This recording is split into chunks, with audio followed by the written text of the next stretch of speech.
welcome to the ZBrush part of the old person texturing. So I'm going to start with a blank ZBrush project. I'm going to click import.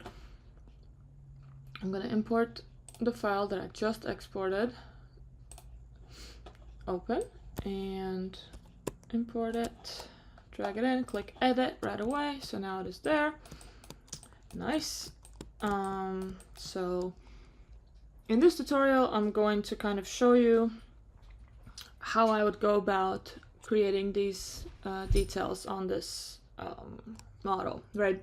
So the very first thing we're gonna do, we're gonna separate the eyes from the rest of the model, because now if I sculpt it, the eyes are kind of sculpting with, so that's not nice. So yeah, we're gonna go over here to split, group split, and click OK.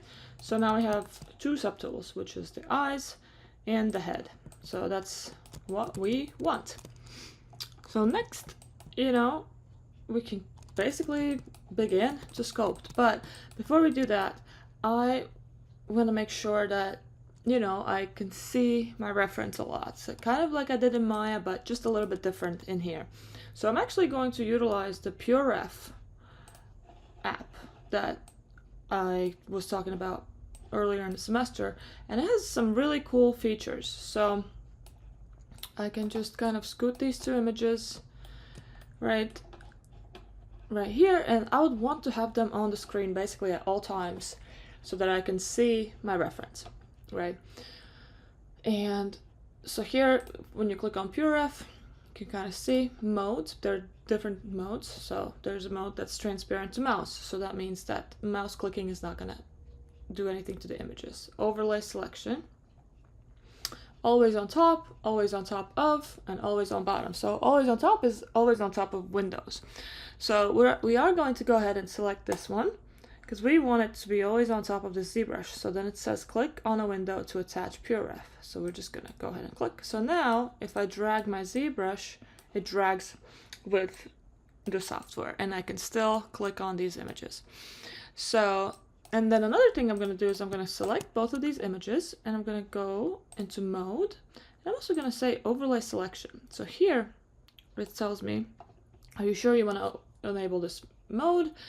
You can disable it through the menu bar or in the keyboard shortcut Command Y. So I need to remember this. Once I click OK, both of these are gonna remain on top of my ZBrush, right? So that's really cool. And I can still individually scale them and individually, position them where I want them so that they're out of the way of my sculpt. So this is really cool. So if I want more detail, I drag this up. If I want less detail, I drag it down. And then if I'm working in ZBrush, it still kind of allows me to, work in ZBrush and look at these images. So that's a really cool thing. Just wanted to show you guys. Yeah. Another thing that I recommend is, going on the internet and kind of seeing more pictures of the people that you select, that you choose to model, right? More pictures of the details on their faces and stuff. And you can also add those into here and kind of really focus on, for example, the eyes, or focus on the ears and stuff like that, right? So yeah, let's get started with sculpting. So same thing as before, I would encourage you guys to start with a lower subdivision. So this is my 0 subdivision, and kind of go ahead and add details and then go up in subdivisions, right? So first thing I want to make sure is my symmetry zone for the big things. So that's another thing I wanted to tell you guys. We're going to keep symmetry on for the most part. However,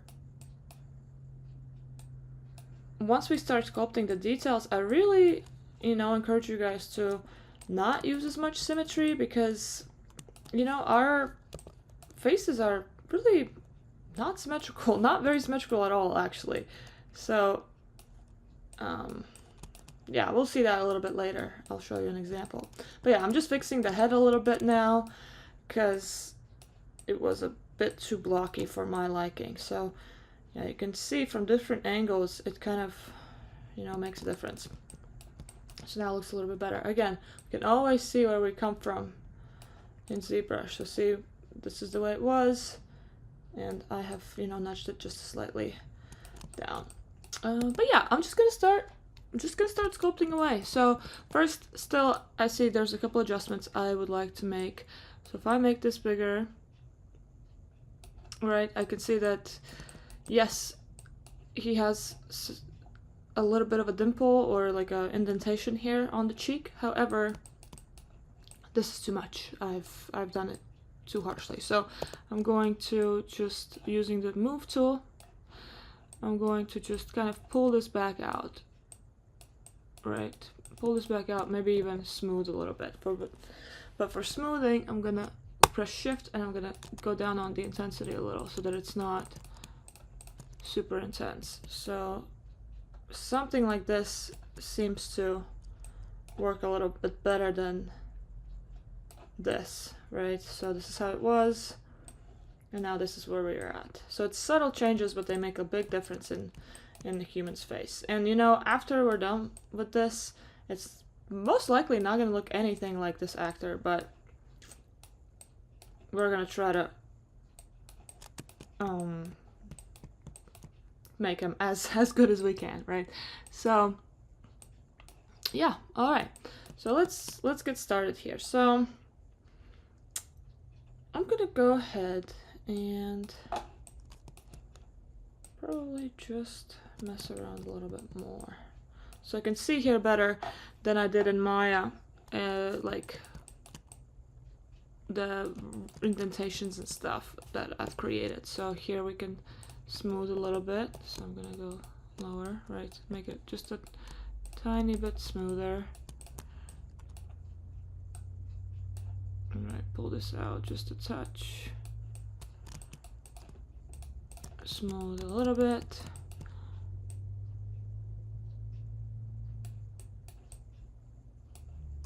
This lip.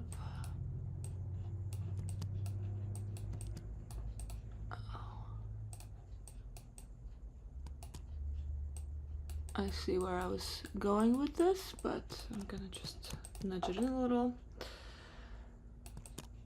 Alright, let's see. So this area right here is kind of tricky. I don't think we got it quite the way it is, but I think I'm gonna just sculpt this instead of messing with it in the low subdivision. So here the ears, I can see that most likely I could just drag them down a touch more.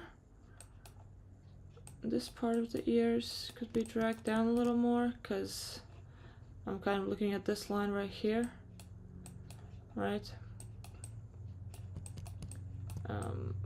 This part of the ear can also go in a little more. Nice, okay. And maybe just slightly indent right there.